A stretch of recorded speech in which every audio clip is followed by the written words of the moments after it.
आज का टॉपिक है इनकम फ्रॉम हाउस प्रॉपर्टी।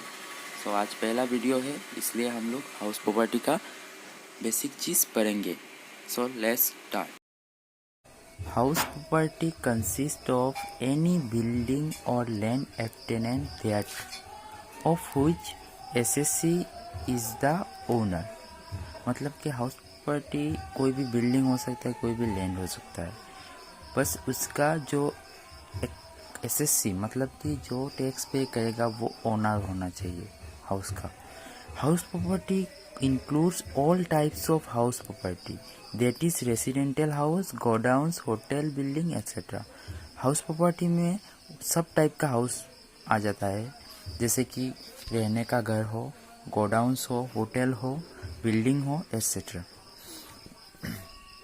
सो ये हमने पढ़ लिया हाउस प्रॉपर्टी क्या है। हाउस प्रॉपर्टी कोई भी बिल्डिंग हो सकता है, लैंड हो सकता है, सिर्फ उसमें एक ही चीज़ है, जो टैक्स पे करेगा वो ओनर होना चाहिए उस हाउस का। हाउस में आ जाता है सब टाइप का हाउस, घर रहने वाला घर हो, गोडाउन्स हो, होटल हो, जैसा भी हो, बिल्डिंग हो, सब हाउस प्रॉपर्टी में आ जाता है। सो नेक्स्ट है हमारा कुछ एग्जाम्प्टेड है, जो following are the 3 conditions must be satisfied for taxing income under income from house property. मतलब कि कोई कुछ टैक्स मतलब इनकम है जो हम लोग का एग्जाम्प्टेड किया जाता है। तो हमारा कि हाउस प्रॉपर्टी कैलकुलेट करने, इनकम कैलकुलेट करने के वक्त हम लोग को क्या क्या चीज़ सेटिस्फाई होना चाहिए जब हम लोग टैक्स कैलकुलेट करते हैं। Following 3 conditions must be satisfied for taxing income under income from house property. जब हम लोग हाउस प्रॉपर्टी के इनकम को निकालते हैं, तब टैक्सिंग करने के वक्त हम लोग को 3 कंडीशंस को फुलफिल करना पड़ता है। First, house property should be A building, land और एन अपार्टमेंट। हाउस प्रॉपर्टी जो है जिसका हम लोग टैक्स कैलकुलेट करेंगे, मतलब कि वो हाउस एक बिल्डिंग होना चाहिए या फिर लैंड होना चाहिए और एन अपार्टमेंट होना चाहिए, कोई भी एक होने से होगा। Second point is the assessee should be the owner of the property. SSC को प्रॉपर्टी का ओनर होना ही पड़ेगा। And third one, house property should not be use for business and professional purpose. House property को हम लोग business और professional purpose के लिए यूज़ नहीं कर सकते। तो ये 3 पॉइंट हम लोग को फुलफिल करना पड़ेगा जब भी हम लोग इनकम फ्रॉम हाउस प्रॉपर्टी का कैलकुलेशन करेंगे। ये तीनों पॉइंट हम लोग का फुलफिल होना चाहिए। नेक्स्ट आते हैं हम लोग exempted income from house property. कुछ इनकम है जो हाउस प्रॉपर्टी से हम लोग को एग्जाम्प्टेड किया जाता है, जैसे कि एग्रीकल्चरल हाउस प्रॉपर्टी। अगर कोई एग्रीकल्चरल हाउस प्रॉपर्टी हो तो इसके लिए हम लोग को एग्जाम्प्टेड दिया जाता है। House property help for charitable purpose. हमारा एक हाउस है और वो हाउस चैरिटेबल पर्पस के लिए यूज़ किया जाता है, और या फिर उनको हेल्प किया जाता है उस हाउस के इनकम से, तो ये हाउस भी एग्जाम्प्टेड होगा हम लोग का टैक्स कैलकुलेशन के वक्त। नेक्स्ट है house use for own business और प्रोफेशन। जब हाउस हम लोग अपने बिजनेस के लिए या फिर अपने प्रोफेशनल, मतलब हम लोग जो भी है, अगर प्रोफेशनल मतलब क्या वो है ना, जॉब करता हो, कोई डॉक्टर है, वो एक प्रोफेशनल है, तो उन्हीं के लिए यूज़ किया जाता है, तो वो हाउस को भी एग्जाम्प्टेड किया जाता है। House property held by hospital और मेडिकल इंस्टीट्यूशन। अगर हाउस प्रॉपर्टी को यूज़ किया जाए हॉस्पिटल के लिए या फिर मेडिकल इंस्टीट्यूशन के लिए, तो भी वो एग्जाम्प्टेड किया जाता है। Fifth, house property held by A scientific research institution. House property को अगर साइंटिफिक रिसर्च के लिए, इंस्टीट्यूट के लिए यूज़ किया जाए, तो भी इनकम हम लोग को एग्जाम किया जाता है। नेक्स्ट है हमारा एनुअल वैल्यू। इसे हम लोग एनुअल रेंटल वैल्यू भी कहते हैं। एनुअल रेंटल वैल्यू, या फिर इसे हम लोग शॉर्ट फॉर्म में ARV भी कहते हैं। सो हम लोग के कैलकुलेशन में हम लोग यही निकालते हैं, annual rental value. Annual value is the amount for which the property might be let out on a yearly basis. You can also say that it is the estimated rent that you could get if the property was rented out. Annual rental value क्या है?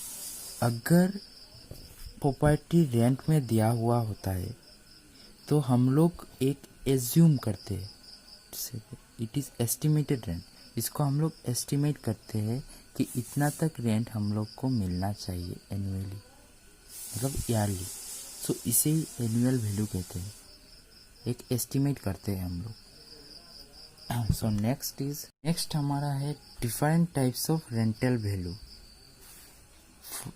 Different types का rental value है, सो हम लोग इसको discuss करेंगे क्योंकि वो कैलकुलेशन में आता है। So first, municipal rental value. The local authorities, that is municipal corporation committee, conducts a periodical survey for the house property in their local limits. On the basis of such survey, the rental values are fixed, is called municipal rental value.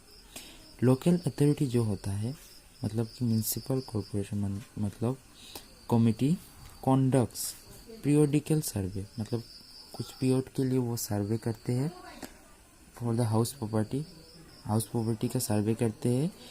They are local limits, इन लोग का कोई limit रहता है कि इतने under के अंदर मतलब उनके अंडर में जितना भी प्लेस दिया हुआ होता है उसका हाउस प्रॉपर्टी का वो लोग सर्वे करते हैं। देन उनका this on the basis of such survey, इस सर्वे के अंदर ऊपर बेस करके वो रेंटल वैल्यू फिक्स करते हैं। इसे ही हम लोग म्युनिसिपल रेंटल वैल्यू कहते हैं। Next, fair rental value. The rent which a similar property in the same or similar locality would have fetched is the fair rental value of the property। मतलब कि जो rent which a similar property, मतलब एक ही area में same property का मतलब same property और same locality, मतलब एक ही एरिया में अगर दो घर सेम है तो एक का जितना भी रेंटल वैल्यू होगा उसके हिसाब से दूसरे वाला का हम लोग रख लेते हैं। फेच मतलब कि हम लोग एक रख लेते हैं तो उसको हम लोग फेयर रेंटल वैल्यू कहते हैं। नेक्स्ट आता है standard rent. The rent which is fixed under rent control act, it is called standard rent. जो रेंट कंट्रोल एक्ट के अंडर में फिक्स किया जाता है उसे हम लोग स्टैंडर्ड रेंट कहते हैं। वो फिक्स्ड हुआ रहता है and owner can not expect to get higher rent than standard rent. कोई ओनर इससे ज़्यादा रेंट नहीं ले सकता, स्टैंडर्ड रेंट से ज़्यादा रेंट वो अपने टेनेंट से नहीं ले सकता, उतना तक ही उसका लिमिट है। अगर उससे कम हुआ तो वो वही लेगा, अगर स्टैंडर्ड रेंट से वो ज़्यादा लेना चाह तो नहीं ले सकता। नेक्स्ट है हमारा एक्सेप्टेड रेंटल वैल्यू। इसको हम लोग ERV भी कहते हैं। ERV shall be determine as under, ठीक है। पहला केस है in case standard rent has not been fix. अगर स्टैंडर्ड रेंट कोई भी स्टैंडर्ड रेंट फिक्स ना हो, मतलब स्टैंडर्ड रेंट दिया ना हो या फिर फिक्स ना हो, तो हम लोग कैलकुलेशन कैसे करेंगे? पहले MRB आएगा, उसके बाद FRB आएगा and third actual rent receive आएगा, जितना हम लोग रिसीव करेंगे टेनेंट से। उसके बाद whichever is higher shall be treated as a ERB। जो भी इन तीनों में से हायर होगा, ज़्यादा होगा, उसे हम लोग ERB कहेंगे। In case standard rent has been fix, अगर स्टैंडर्ड रेंट फिक्स्ड हो तो फिर हम लोग ऐसे करेंगे, MRB लिखेंगे, FRB लिखेंगे, उसके बाद स्टैंडर्ड रेंट जितना दिया होगा उतना लिखेंगे। उसके बाद in case standard rent has been fix, अगर स्टैंडर्ड रेंट को हम लोग फिक्स कर देते हैं, the expected rent can not exceed standard rent, जो हम लोग ERB निकालेंगे वो ज़्यादा नहीं हो सकता स्टैंडर्ड रेंट से। अगर मान लेते हैं हम लोग ने MRB 60,000, FRB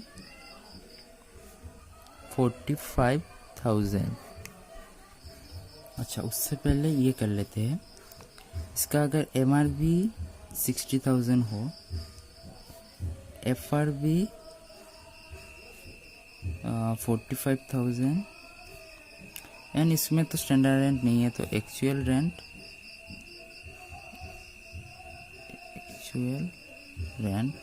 हम लोग पकड़ लेते हैं 50,000। सो हम लोग का क्या है, whichever is higher shall be treated as ERB।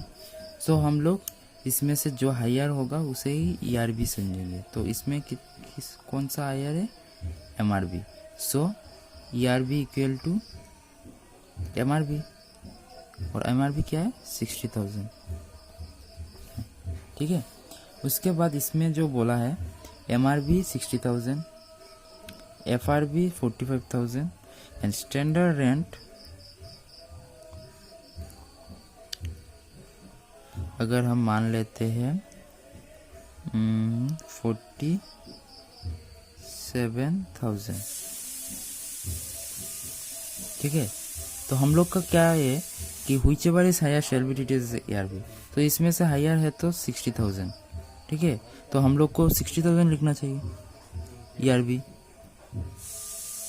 But इसमें ये बोला है कि अगर ERB मतलब ERB कभी भी स्टैंडर्ड रेंट से ज़्यादा नहीं हो सकता, तो 60,000 उससे 47,000 से ज़्यादा है, तो फिर हम लोग स्टैंडर्ड रेंट को ही ERB समझेंगे। स्टैंडर्ड रेंट, और स्टैंडर्ड रेंट है 47,000। सो अगर स्टैंडर्ड रेंट से हम लोग का ज़्यादा होगा, क्या होना नहीं चाहिए, अगर ज़्यादा हुआ भी तो हम लोग स्टैंडर्ड रेंट को ही ERB सोच के लिख लेंगे। अगर यहाँ पे स्टैंडर्ड रेंट 65,000 होता तो फिर हम लिख सकते थे कि MRB इज 60,000। ओके, नेक्स्ट आते हैं हम लोग actual rent. It is the rent actually received by the owner of the house property from the tenant।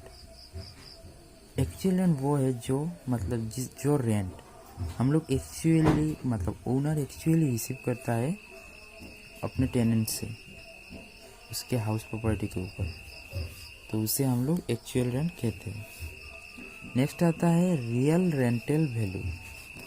Real rental value, okay, in case cost of consumer facilities such as lift and pump maintenance, water and electricity bill etc. are borne by the owner and rent includes the cost of these items, then cost is reduced out of actual rent received and balance is called the real rental value।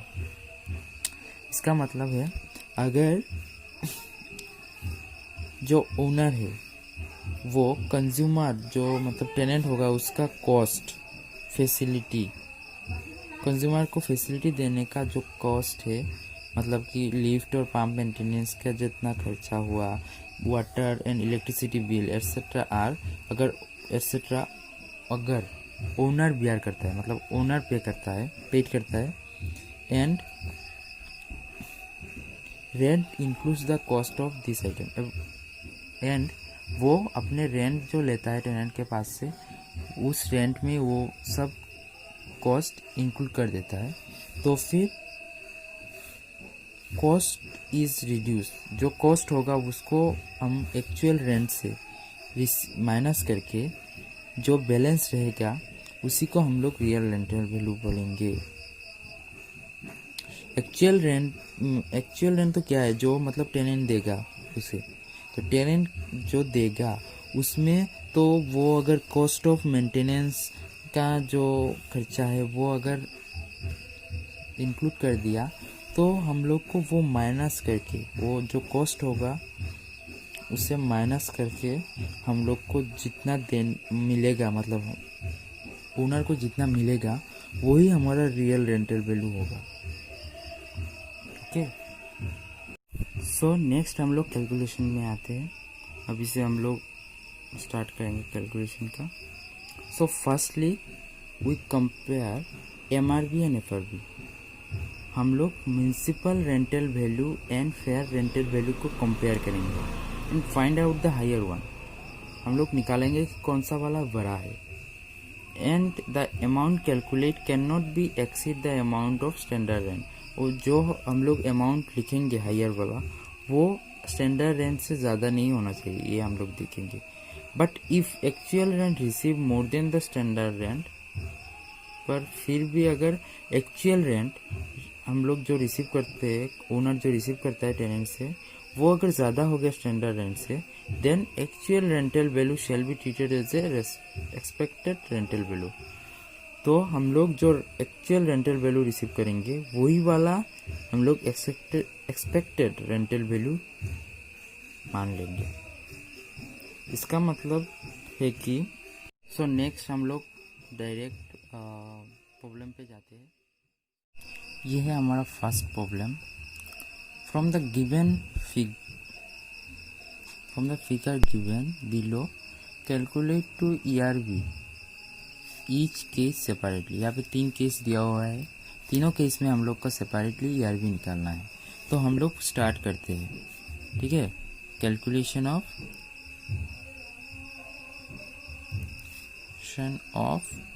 ERV मतलब expected rental value, ठीक है। So first case ए, ठीक है। सो इसमें क्या है, हम लोग का स्टैंडर्ड रेंट नहीं दिया हुआ है, तो इसमें स्टैंडर्ड रेंट नहीं एप्लीकेबल होगा। Standard rent is not applicable, ठीक है। सो हम लोग का आएगा MRV पहले। सो यहाँ पे हम लोग अमाउंट लिख लेते हैं, रुपीज़ कितना है हमारा 30,000, ठीक है। उसके बाद FRV कितना दिया हुआ है हम लोग का 36,000। एंड हम लोग का नेक्स्ट स्टैंडर्ड रेंट तो नहीं दिया हुआ है। सो हम लोग का जो रूल्स है उसमें है व्हिच एवर इज हायर। तो यहाँ पे हायर कौन है, दैट इज ERV, मतलब कि जो भी हायर होगा वो ERV है। सो हमारे यहाँ पे कौन हायर है, FRV। So ERV equal to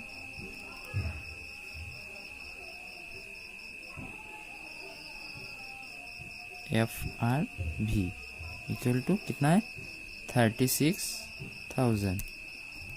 मतलब कि हम लोग FRV को ही ERV सोच सकते हैं और इसका अमाउंट है 36,000। हमारा पहला केस खत्म। नेक्स्ट आते हैं हम केस B, ठीक है। उसमें आता है, उसमें तो स्टैंडर्ड रेंट दिया हुआ है हमारा 33,000। सो इसमें स्टैंडर्ड रेंट एप्लीकेबल होगा। Standard rent is applicable,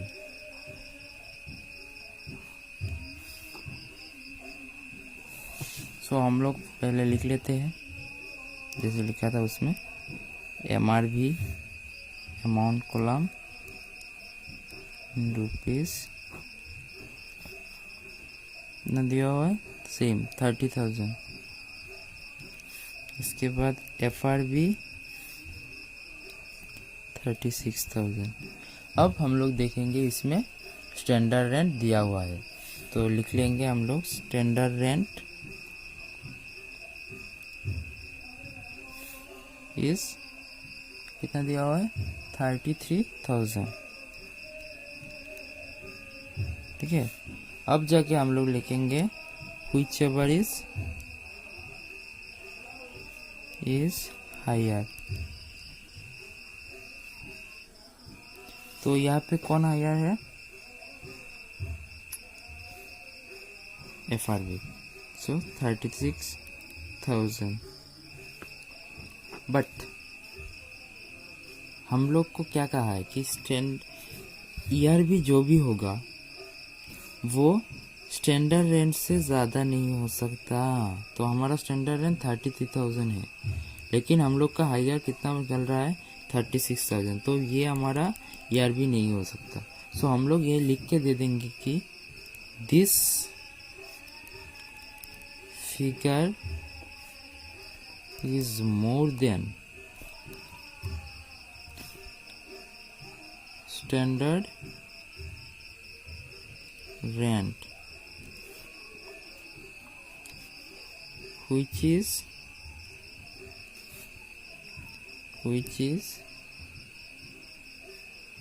rupees 33,000।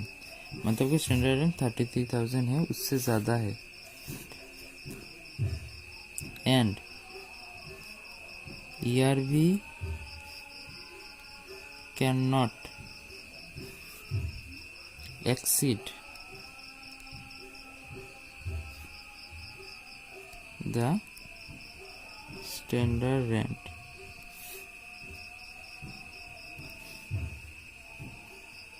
तो हम लोग का ERV ज़्यादा नहीं हो सकता स्टैंडर्ड रेंट से। सो सच standard rent is rupees 33,000 shall be ERV। तो हम लोग का जो स्टैंडर्ड रेंट होगा वही हमारा ERV होगा। मतलब ERV इक्वल टू 33,000 33,000। ठीक है, हम लोग का सेकंड केस भी हो गया। अब हम लोग केस 2 करेंगे, केस B। ठीक है, तो इसमें तो हमारा स्टैंडर्ड रेंट दिया हुआ है, तो स्टैंडर्ड रेंट इज एप्लीकेबल। ठीक है, तो पहले जैसा लिख लेते हैं अमाउंट इन रुपीज। ठीक है, MRV हमारा कितना दिया हुआ है 30,000। उसके बाद FRV 36,000। हमारा रूल्स whichever is हायर।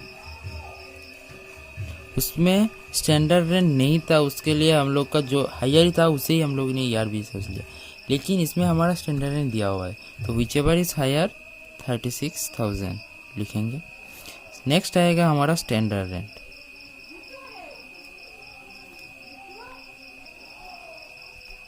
हमारा होगा स्टैंडर्ड रेंट जो कि दिया हुआ है 33,000। अब हम लोग लिखेंगे जो हमारे छोटा होगा स्टैंडर्ड रेंट इतना है। सो हम लोग को क्या बोला है कि ERV हम लोग ने क्या किया था पहले वाले में, ERV जो हायर था इन दोनों में से उसे ही ERV लिखा था। सो हम लोग यहाँ पे भी लिख सकते थे, लेकिन हम लोग को क्या बोला है कि स्टैंडर्ड रेंट जो है उससे ज़्यादा नहीं होना चाहिए ERV। सो स्टैंडर्ड रेंट हमारा 33,000 है और या जो हायर था वो वाला 36,000, तो ये हमारा 36,000 यार भी नहीं हो सकता। सो हम लोग को यहाँ पे एक लाइन लिख सकते थे हम लोग कि हुईच एवर इज, मतलब ये कंपलसरी है, सब में ही ऐसा होगा कि वो हायर निकलेंगे, उसके बाद स्टैंडर्ड रेंट लिखेंगे, उसके बाद हुईच एवर इज लेसर। ऐसे करने से हम लोग को याद रहेगा हुईच एवर इज लेसर, जो इसमें से लेसर होगा वही लिखेंगे। ठीक है, तो हम लोग का इन दोनों में से छोटा है ये वाला, तो हम लोग एक लाइन लिख के उसको समझा देते हैं। दिस फिगर, ये मैंने इस मैथ्स के लिए ये लाइन नहीं लिखने से भी होगा, ये मतलब समझाने के लिए मैंने लिखा है। ये मतलब ये लाइन आप लोग याद रखने के लिए रख सकते हैं कि स्टैंडर्ड रेंट से ज़्यादा नहीं होना चाहिए ना, तो ज़्यादा अगर हुआ तो हम लोग स्टैंडर्ड रेंट को ही लिखेंगे, व्हिच एवर इज लेसर। तो अगर स्टैंडर्ड रेंट से ये कम होता तो ये लिखते ना, तो इसीलिए मैंने एक लाइन लिख लिया कि व्हिच एवर इज लेसर, कोई हम लोग यार भी समझेंगे। ठीक है, तो ये लाइन हम लोग लिख लेते हैं, this figure is more than, मतलब ये जो फिगर है वो मोर देन है स्टैंडर्ड रेंट से, रेंट which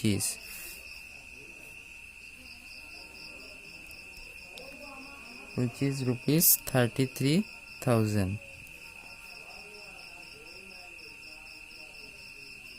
यहाँ पे दिस फिगर ना लिख के हम लोग लिख सकते थे rupees 36,000 is more than standard rent which is 33,000, मतलब कि स्टैंडर्ड रेंट जो है 33,000 उससे ज़्यादा है। And ERV can not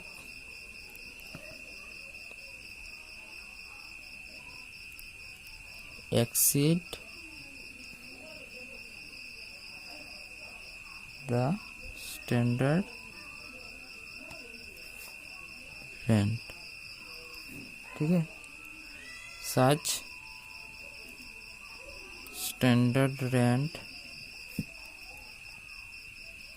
is rupees 33,000 shall be ERV, मतलब इन दोनों में से जो भी छोटा होगा उसी को ही हम लोग ERV समझेंगे। यहाँ पे स्टैंडर्ड रेंट छोटा है तो स्टैंडर्ड रेंट को ही हम लोग ERV समझेंगे। ठीक है, तो हमारा केस बी भी खत्म। नेक्स्ट हमारा केस सी। ठीक है, क्वेश्चन को ऊपर लगा लेते हैं। इसमें भी स्टैंडर्ड रेंट दिया हुआ है, तो स्टैंडर्ड रेंट इज एप्लीकेबल। ठीक है, तो लिख लेते हैं पहले जैसा अमाउंट रुपीज, यहाँ पे MRP दिया हुआ है 30,000, FRV 36,000, उसके बाद हमारा व्हिच एवर इज हायर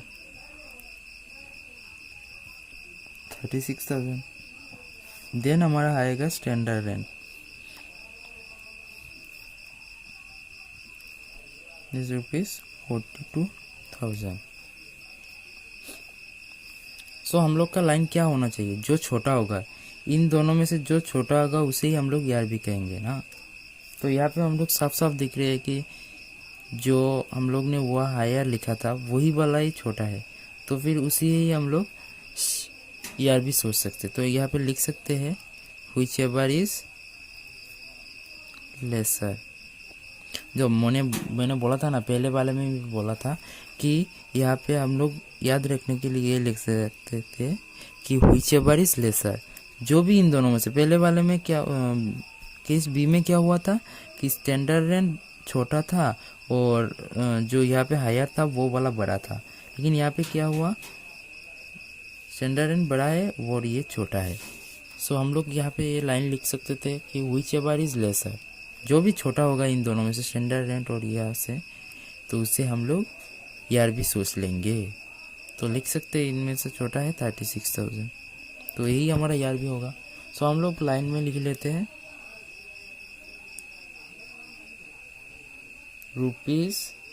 ₹36,000, मतलब कि this figure is less than the standard rent which is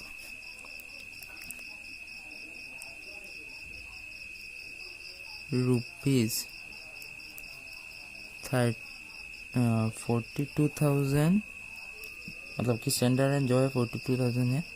as such this figure of ₹36,000 is यार भी, मतलब कि उसी छोटे अमाउंट को ही हम लोग यार भी सोचेंगे। तो ये समझ में आया इतना तक। MRB FRB, उसके बाद जो बड़ा होगा लिखेंगे, उसके बाद स्टैंडर्ड रेंट, उसके बाद व्हिच एवर इज लेसर को ही हम लोग यार भी सोचेंगे, दैट इज यार भी यहाँ पे लिख सकते हैं। ठीक है, तो मैं एक्चुअल रेंटल वैल्यू को निकालने का एक प्रोसेस लिख के देता हूँ। ये अगर याद रख लिया तो मतलब पूरा मैथ्स आप लोग कर सकते हो। सो ये फॉर्मूला हम लोग, आज के लिए इतना ही और नेक्स्ट क्लास में मिलते हैं। Bye bye, thank you guys. तो जो प्रोसेस है वो हम लोग लिख लेते हैं एनुअल वैल्यू डिडक्ट करने का, मतलब कि annual rental value.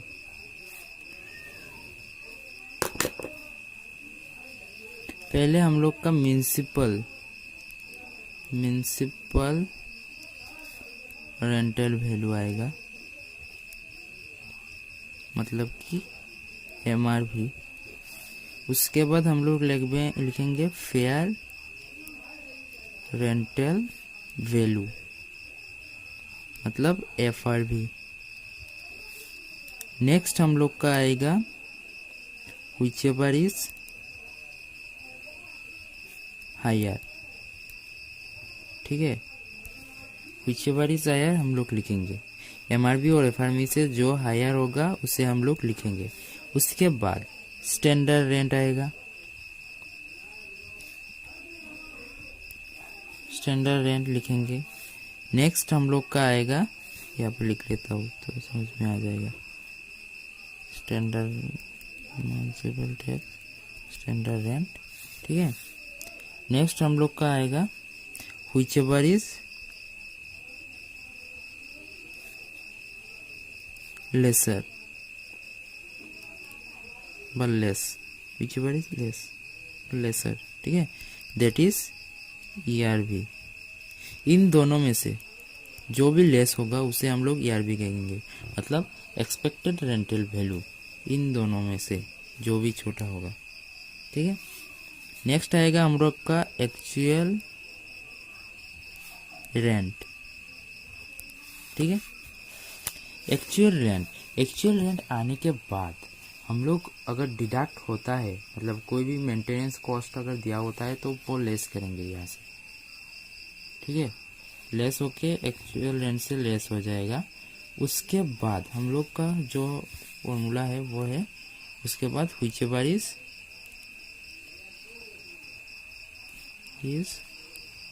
Higher, that is को हम लोग ARV सोचेंगे, मतलब कि एनुअल रेंटल वैल्यू। ठीक है, तो हम लोग का पहले होगा म्युनिसिपल रेंटल वैल्यू, MRB और FRB का कंपेयर करेंगे। उसके बाद हम लोग का हायर लिखेंगे।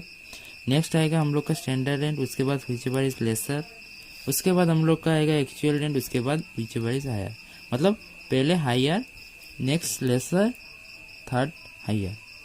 तो हम लोग का एनुअल रेंटल वैल्यू निकल जाएगा। ठीक है, तो आज के लिए इतना ही नेक्स्ट क्लास में मैं प्रॉब्लम लेके आऊँगा।